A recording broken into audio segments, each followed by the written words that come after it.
मेरे फ़ोन में 12 मेगापिक्सल का कैमरा है। एक मिनट रुक जा भाई। मेरे फ़ोन में 48 मेगापिक्सल का कैमरा है। तुम सब रुक जाओ भाई। मेरे फ़ोन में 64 मेगापिक्सल का कैमरा है। तुम सब रुक जाओ दोस्तों, मेरे पास आईफोन है। देखा आपने, सभी लोग यहाँ पर मेगापिक्सल की बात कर रहे हैं, लेकिन जब आईफोन की बात आती है तो कोई मेगापिक्सल की बात नहीं करता। ऐसा क्यों? आजकल के स्मार्टफोनों में 13 मेगापिक्सल, 48 मेगापिक्सल, 64 मेगापिक्सल, यहाँ तक कि 108 मेगापिक्सल का कैमरा यहाँ पर देखने को मिल जाता है स्मार्टफोनों में। लेकिन यहाँ पर जब बात आती है कंपैरिजन की, पिक्चर क्वालिटी की, तो इसमें आईफोन बाजी मार जाता है।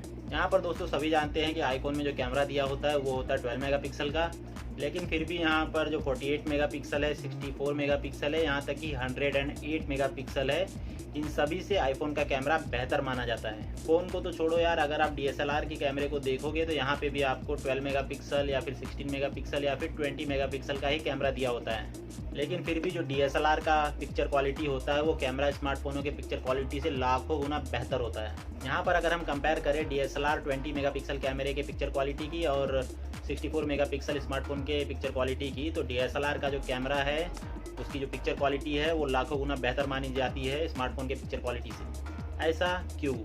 तो दोस्तों इन सभी सवालों के जवाब जानने के लिए यहाँ पर सबसे पहले हमें समझना होगा कि ये मेगापिक्सल क्या है। What is megapixel? ये मेगापिक्सल का फंडा क्या है? एक बार मेगापिक्सल का कॉन्सेप्ट है वो क्लियर हो गया तो आपको इन सारे सवालों के जवाब मिल जाएंगे। अब यहाँ पे दोस्तों जब भी आप कोई फ़ोटो क्लिक करते हो अपने स्मार्टफोन के कैमरे से, तो यहाँ पर आपके कैमरे में, आपके स्मार्टफोन के कैमरे में एक सेंसर होता है जो फ़ोटो को कैप्चर करने में मदद करता है। अब यहाँ पे दोस्तों जो सेंसर होता है, जिसे हम इमेज सेंसर भी कहते हैं, तो इस सेंसर के अंदर होते हैं बहुत ही छोटे छोटे, बहुत ही टाइनी बॉक्सेस बने होते हैं, जिसे आप नॉर्मल आंखों से यहाँ पर देखोगे तो शायद आपको दिखाई ना दे। तो इन्हीं बहुत ही छोटे छोटे टाइनी बॉक्सों को ही हम यहाँ पर कहते हैं पिक्सल।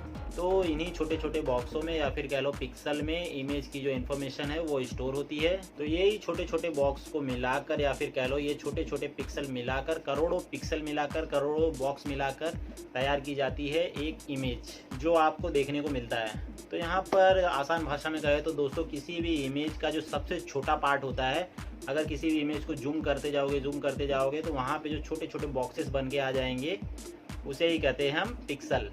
तो अब यहाँ पर आपको पिक्सल समझ में आ गया होगा दोस्तों, तो आगे आपको मेगापिक्सल भी बड़े ही इजीली समझ में आ जाएगा। तो दोस्तों यहाँ पर जो ये छोटे छोटे बॉक्सेस होते हैं या फिर कह लो जो छोटे छोटे स्क्वायर टाइप में जो पिक्सल होते हैं, इन सभी को मिला के यानी कि इन सभी के कॉम्बिनेशन को बोलते हैं मेगापिक्सल।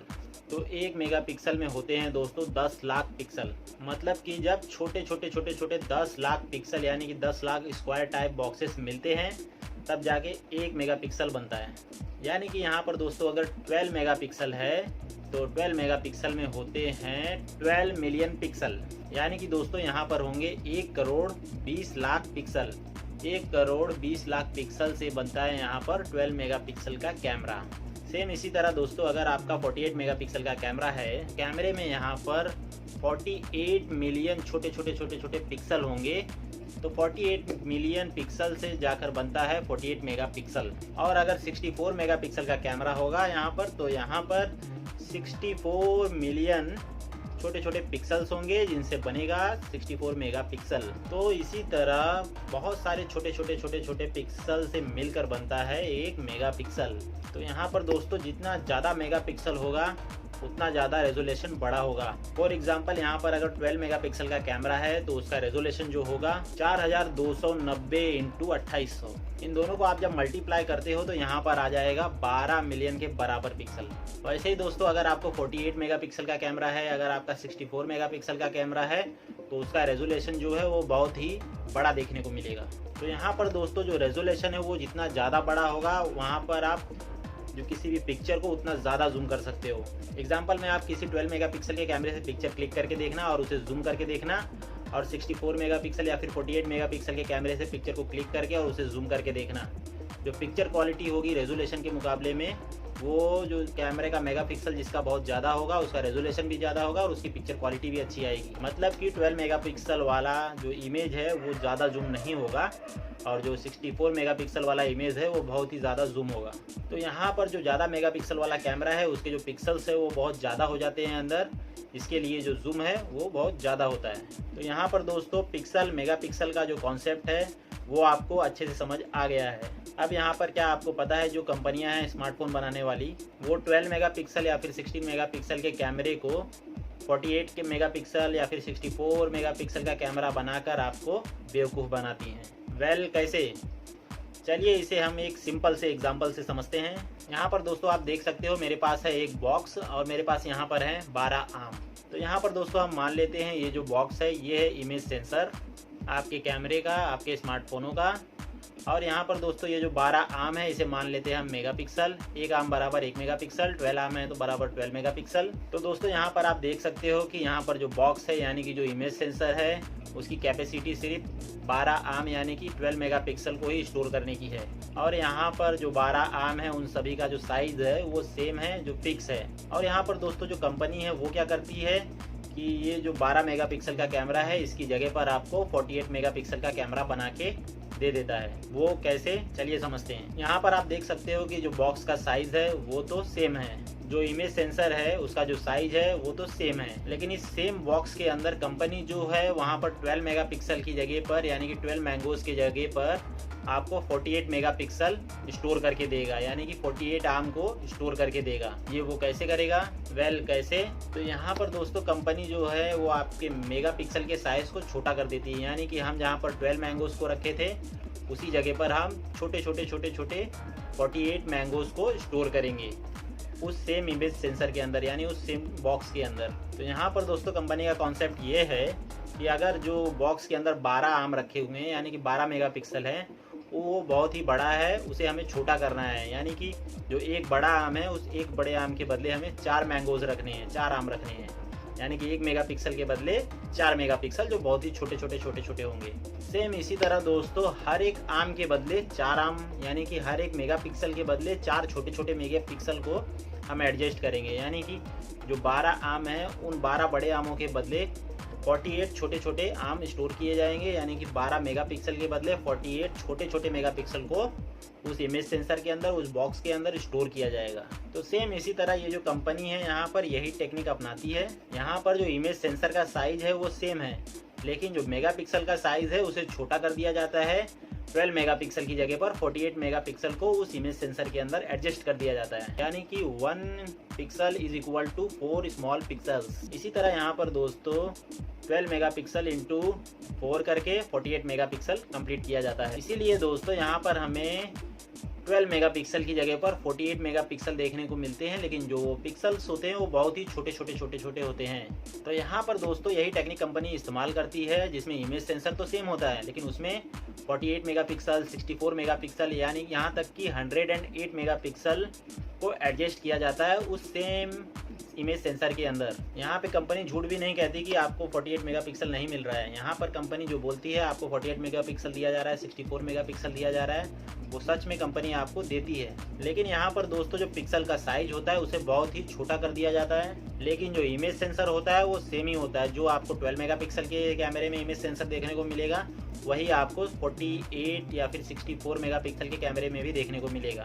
इसी वजह से दोस्तों यहाँ पर आपको सस्ते स्मार्टफोनों में भी आपको 48 मेगापिक्सल, 64 मेगापिक्सल के कैमरे देखने को मिल जाते हैं। तो यहाँ पर आपको ये 48 मेगापिक्सल, 64 मेगापिक्सल का फंडा तो समझ में आ गया है। तो यहाँ पर आप सबके मन में कई बार ये सवाल आ सकता है कि यहाँ पर हमारे मोबाइल में, हमारे फ़ोन में तो 48 मेगापिक्सल या फिर 64 मेगापिक्सल का कैमरा दिया गया है, लेकिन यहाँ पर आईफोन और पिक्सल जैसे स्मार्टफोनों में 12 मेगापिक्सल का कैमरा दिया होता है। फिर भी यहाँ पर जो है 12 मेगापिक्सल का जो कैमरा होता है आईफोन का, उसकी जो पिक्चर क्वालिटी होती है वो हमारे 64 मेगापिक्सल के कैमरे से लाखों गुना अच्छी होती है। यहाँ पर आईफोन का जो कैमरा होता है वो बढ़िया होता है इन सभी से, लेकिन कैसे? इसके साथ ही दोस्तों जो DSLR होता है उसका जो कैमरा होता है वो भी 16 मेगापिक्सल या फिर 12 मेगापिक्सल या फिर 20 मेगापिक्सल का होता है, लेकिन उससे जो फ़ोटो क्लिक की जाती है, जो पिक्चर क्लिक की जाती है, उसकी जो इमेज क्वालिटी होती है वो स्मार्टफोनों के कैमरे से लाखों गुना बेहतर मानी जाती है, अच्छी मानी जाती है। उसकी जो क्वालिटी होती है वो बहुत ही बढ़िया होती है स्मार्टफोनों के मुकाबले। कैसे? तो ये जो दोस्तों फ्लैगशिप स्मार्टफोन होते हैं जिनमें 12 मेगापिक्सल का कैमरा होता है, इनके कैमरे में दोस्तों जो सेंसर साइज़ होता है वो दोस्तों होते हैं बहुत ही बड़े। यहाँ पे अगर कंपेयर कर लो जो नॉर्मल स्मार्टफोन होते हैं, जो मिड रेंज स्मार्टफोन होते हैं जिसमें आपको 48 मेगापिक्सल 12 मेगापिक्सल के कैमरे देखने को मिल जाते हैं, उनसे अगर कंपेयर करें जो आईफोन के इमेज सेंसर होते हैं वो बहुत ही बड़े होते हैं। यहाँ पर दोस्तों मायने रखता है इमेज सेंसर। जो इमेज सेंसर है वो जितना ज़्यादा बड़ा होगा पिक्चर क्वालिटी उतनी ही अच्छी होगी, चाहे वो आपका 12 मेगापिक्सल का कैमरा हो चाहे 48 मेगापिक्सल का कैमरा हो। नॉर्मल 48 मेगापिक्सल के कैमरे से जो इमेज ली जाती है वो अच्छी होती है, लेकिन जब आईफोन से इमेज ली जाती है वो बहुत ही ज़्यादा अच्छी होती है। यहाँ पर दोस्तों इमेज सेंसर बड़ा होने के कारण जो पिक्सल साइज़ है वो भी बड़ा हो जाता है, और पिक्सल साइज़ जितना ज़्यादा बड़ा होता है वो उतना ज़्यादा लाइट को कैप्चर करता है, और लाइट को ज़्यादा कैप्चर करने के वजह से जो इमेज क्वालिटी है, जो इमेज है वो बहुत ही बढ़िया देखने को मिल जाती है। यहाँ पर दोस्तों आप जो इमेज देखते हो उसका जो पिक्सल साइज़ है वो कितना बड़ा हो, तो वो जो पिक्सल साइज़ है वो जितना ज़्यादा बड़ा होगा वो उतना ही लाइट को कैप्चर कर पाएगा और उतना ही ज़्यादा इन्फॉर्मेशन को स्टोर कर पाएगा बेहतर डिटेलिंग के साथ, बेहतर इफेक्ट के साथ, जिसके वजह से दोस्तों ओवरऑल जो पिक्चर क्वालिटी मिलती है आपको वो बहुत ही बढ़िया देखने को मिल जाती है। तो यहाँ पर दोस्तों मैं आपको क्लियर कर दूं, जो ओवरऑल पिक्चर क्वालिटी होती है जो आपको फ्लैगशिप स्मार्टफोनों में देखने को मिलता है, यहाँ पर पिक्सल साइज कह लो या फिर कह लो इमेज सेंसर का जो साइज है वो इस पर डिपेंड नहीं करता। इसके अलावा यहाँ पर दोस्तों और भी इम्पोर्टेंट कई सारे फैक्टर हैं, जैसे कि अपर्चर हो गया। जितना कम अपर्चर होगा उतना ज़्यादा रोशनी अंदर जा पाएगी, वो लाइट को उतना ज़्यादा कैप्चर कर पाएगा। इसके अलावा दोस्तों यहाँ पर इमेज प्रोसेसर जो होता है वो बहुत ही इंपॉर्टेंट रोल प्ले करता है, साथ में दोस्तों एल्गोरिथम भी होता है। तो यहाँ पर दोस्तों आप जो भी फोटो क्लिक करते हो तो यहाँ पे जो इमेज सेंसर है, जो मेगापिक्सल है, उसने तो अपना काम कर दिया, उसने तो इन्फॉर्मेशन को स्टोर कर दिया, लेकिन उसे प्रोसेस कैसे करना है, उसके लिए फ़ोन में कौन सा प्रोसेसर है, कौन सा एल्गोरिथम अपनाया जा रहा है, इन सारी चीज़ों पे डिपेंड करता है दोस्तों ओवरऑल पिक्चर की क्वालिटी। तो यहाँ पर दोस्तों जो महंगे स्मार्टफोन होते हैं, जो फ्लैगशिप स्मार्टफोन होते हैं, इन सभी में इन सारी चीज़ों का बहुत ही अच्छे से ध्यान रखा जाता है। इसीलिए फ्लैगशिप स्मार्टफोनों का जो कैमरा होता है वो बहुत ही बढ़िया होता है। अब यहाँ पर दोस्तों आपके मन में एक सवाल जरूर होगा कि जो DSLR का कैमरा होता है उसका जो इमेज सेंसर होता है उसमें भी 12 मेगापिक्सल, 16 मेगापिक्सल या फिर 20 मेगापिक्सल का कैमरा दिया होता है, लेकिन उसकी पिक्चर क्वालिटी की बात कर लो एज कम्पेयर टू 48 मेगापिक्सल के कैमरे से, 64 मेगापिक्सल के कैमरे से, इन सभी स्मार्टफोनों के कैमरे से उस 20 मेगापिक्सल कैमरे की जो इमेज क्वालिटी है वो लाखों गुना बेहतर होती है। वेल क्यों? इसके पीछे दोस्तों जो मेन रीज़न है इमेज सेंसर। DSLR में जो इमेज सेंसर दिया होता है वो बहुत ज़्यादा बड़ा होता है। अगर आप उसे कंपेयर करोगे स्मार्टफोन के सेंसर से, स्मार्टफोन के सेंसर को शायद आप नॉर्मली देखोगे तो आप उसे शायद देख भी नहीं सकते, बट अगर यहाँ पर आप DSLR के सेंसर को देखोगे तो आप उसे ईजिली देख सकते हो। इसके अलावा दोस्तों यहाँ पर होता है पिक्सल साइज। DSLR के कैमरे में जो पिक्सल साइज दिया होता है वो बहुत ज़्यादा बड़ा होता है अगर आप उसे कंपेयर करोगे स्मार्टफोनों के पिक्सल साइज से। तो इसी वजह से दोस्तों यहाँ पर जो है पिक्सल साइज देखने को मिलेंगे वो बहुत ही ज़्यादा बड़े मिलेंगे। बड़ा पिक्सल साइज होने की वजह से वो लाइटिंग को और इन्फॉर्मेशन को ज़्यादा स्टोर कर पाएगा और वो ज़्यादा से ज़्यादा डिटेलिंग को यहाँ पर कैप्चर कर पाएगा। इसकी वजह से DSLR में जो आपको ओवरऑल इमेज देखने को मिलती है वो नेक्स्ट लेवल की मिलती है, यानी कि बहुत ही बेहतरीन और अच्छी क्वालिटी की देखने को मिलती है जो नॉर्मल स्मार्टफोनों में नहीं देखने को मिलती। इन्फॉर्मेशन कैसी लगी आपको? अगर पसंद आया हो आपको या फिर यहाँ पर कुछ आपको जानने को मिला हो तो वीडियो को लाइक कर लीजिए, चैनल को सब्सक्राइब कर लीजिए। Thanks for watching technical Riddhi.